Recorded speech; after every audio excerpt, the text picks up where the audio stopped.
Vamos lá, para a gente finalizar a parte de ciências. Então, a gente viu que a gente tem diferentes grupos, né, alimentares. O primeiro grupo que a gente viu é o grupo dos alimentos energéticos, aqueles alimentos que dão energia pra gente, que é fundamental no nosso dia a dia, pra gente executar as nossas tarefas, né? Tipo, levantar, acordar, ter disposição para estudar, para trabalhar, para os animais caçarem, enfim. O grupo dos alimentos energéticos tem um nutriente muito importante que é o carboidrato, e a gente consegue encontrar ele no pão, no macarrão, no trigo, enfim, esses são alguns exemplos de alimentos do grupo dos energéticos. Daí, quando a gente aprende sobre os construtores, a gente viu que os alimentos construtores, eles ajudam a construir o nosso corpo, né? Lembra que a Tiana falou que as pessoas que gostam de ir na academia para ganhar músculo, eles se alimentam muito dos alimentos construtores, que são fontes de proteína, certo? A proteína ajuda a gente a manter o nosso cabelo, as nossas unhas. Se a gente faz um machucadinho, ele ajuda a curar esse machucadinho com mais facilidade. E as proteínas, a gente encontra esse tipo de nutriente nas carnes, no peixe, no leite, nos derivados de leite, requeijão, manteiga, queijo, tá certo? E por fim, a gente aprendeu sobre os reguladores. O nome sempre dá uma ajudinha pra gente, né? Regulador já fala que ajuda a regular o nosso organismo. Então, são aqueles alimentos ricos em vitaminas e fibras alimentares. A gente encontra nas frutas, nas verduras e nos legumes, tá certo?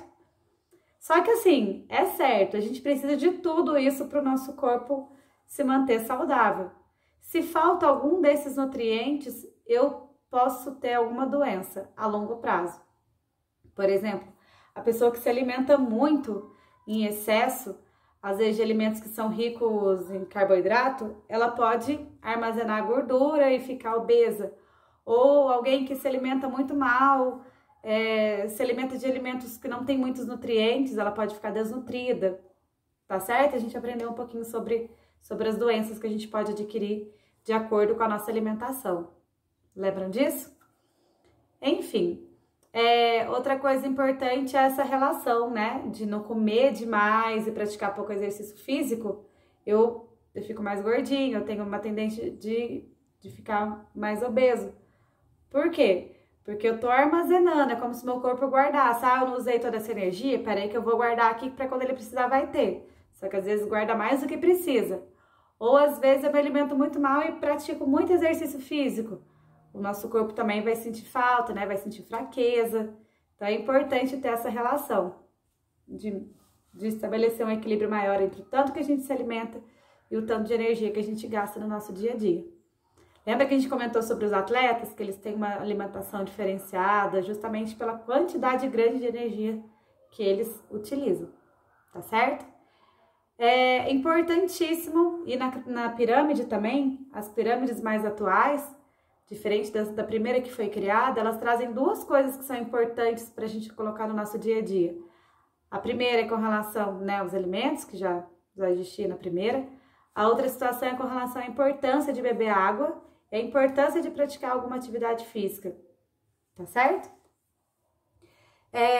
Outra coisa que a gente viu também, que na base da pirâmide são os alimentos que a gente deve consumir em maior quantidade e no topo da pirâmide, lá no finalzinho, são os alimentos que a gente deve consumir em menor quantidade, que são os doces, que são as gorduras, tá certo?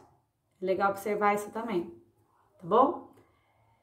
E aí, depois a gente viu sobre rótulo, a diferença entre embalagem e rótulo. A gente viu que embalagem é a parte que protege o produto, né, para poder armazenar. E o rótulo são as informações que a embalagem traz.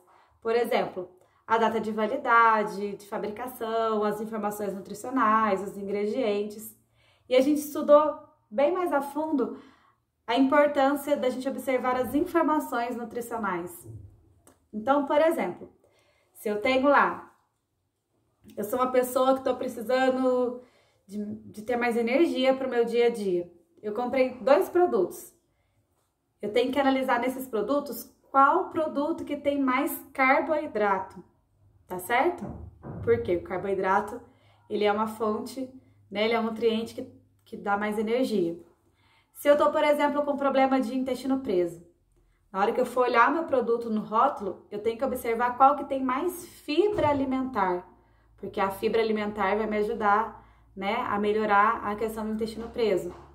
Se eu tenho um problema de hipertensão e eu tenho que evitar consumir sal no meu dia a dia, eu vou ter que olhar na embalagem qual o produto que tem menor quantidade de sódio, porque a gente viu que o sódio, né, ele tem bastante sal na composição dele.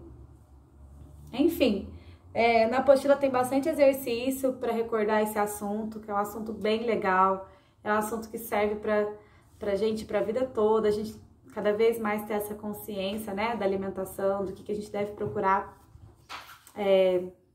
para ingerir no nosso dia a dia. A gente viu que os primeiros 5 ingredientes que é presente, né, no rótulo são os 5 ingredientes que mais tem no produto. Então, às vezes, o segundo ingrediente já é gordura. Então, a gente vai ver que aquele produto, muitas vezes, acontece nas bolachas, né, nos salgadinhos. Aquele produto é rico em gordura, ou é rico em açúcar, o que não é legal a gente comer em grande quantidade, tá bem? Lembra que as comidinhas feitas em casa, ou que a gente vai na padaria e consegue comprar diariamente, é bem mais saudável do que os industrializados que duram 2, 3 anos, né, guardadinhos naquela embalagem.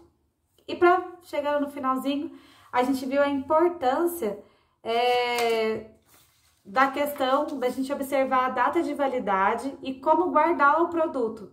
Lembra que se a gente não guarda de maneira correta, ele pode estragar, ele pode formar as bactérias, né, os fungos. E a Tiana vai até mostrar umas fotos da experiência que a gente fez, que ficou lá na escola, mas a tia Dani tirou uma foto do resultado. E enfim, é importante que a gente não coma esses alimentos que já estão estragados. A gente percebe isso pelo próprio cheiro, pela coloração, né? Porque pode causar uma intoxicação alimentar. Qualquer dúvida, fala com a tia Ana. Ela tentou ser breve, porque ela gosta de falar muito, mas espero que ajude de alguma forma, tá bom? Beijo, meus amores, bom feriado pra vocês, bom final de semana e bom simulado!